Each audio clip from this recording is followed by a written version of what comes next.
Developing this morning, emergency repairs are underway to shore up a Manhattan high-rise that had floors crumbling. And these support beams, can you see them right here through these windows? They're bending. You can see them right through the windows. Officials say that building is now stable. For more, let me bring in New York-based structural engineer Brian A. Falconer. He's the managing principal for Sever Root Associates Consulting Engineers. Brian, thank you for your time, and a pleasure to have you on the show, sir. Thank you for having me. So 9 buildings evacuated, a school among them, our NewsNation bureau, and a 37-story former office tower that's still moving after 2 columns buckled on its 21st floor, it sounds like. How close was this to full-on catastrophe in your eyes? Much closer than it was ever supposed to be, I'd put it that way.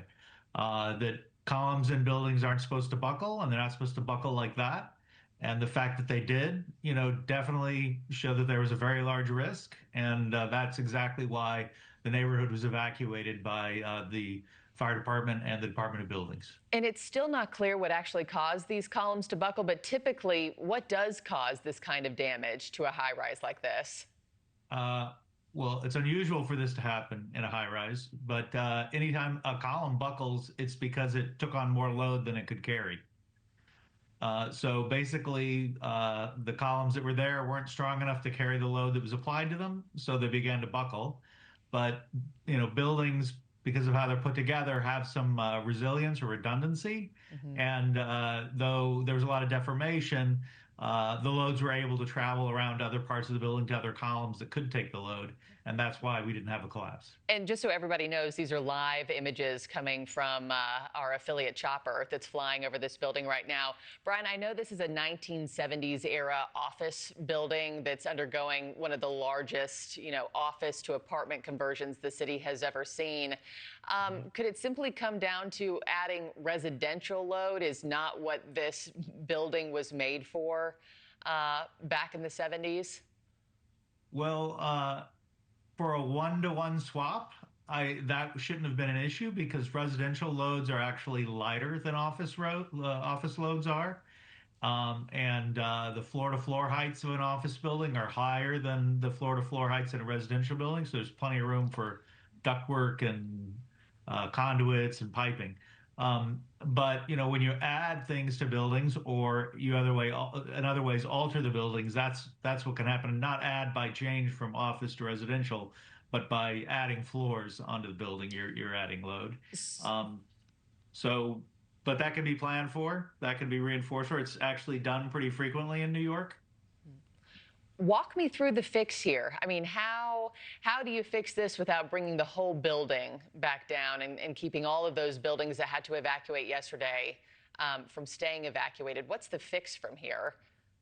Well, you're going to either put in new columns or reinforce the columns that buckled, some way replace them.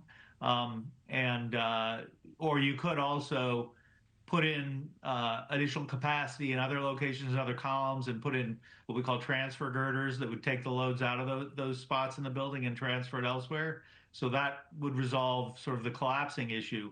But I think there's also been a lot of damage on a number of the floors above that were supported by these 2 columns. Mm-hmm. And so they'd either have to jack up those floors, raise them up and reconnect them, or they would have to take out parts of those floors and rebuild them.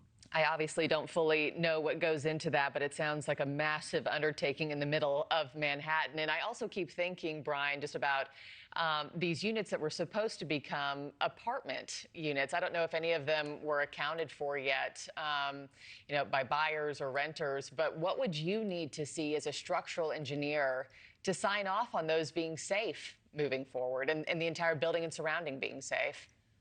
I think that piece of it's pretty easy. I think that it's going to be able to be designed to be safe, to restore it to what it was and better. It was just going to take time.